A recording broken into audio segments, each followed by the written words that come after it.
aking awitin na ito, tungkol sa pag-ibig na nadarama sa'yo. Huwag sanang matakot sa aaminin ko.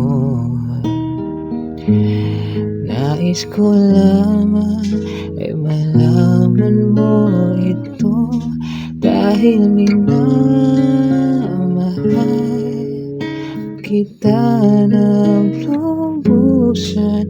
Ikaw lang at wala nang iba pa makakatulas pa ng iyong pag-ibig ko. Sa'yo natutukoy o pagsisilbihan ka't paninindigan, ngayon at magpakailanman minamahal.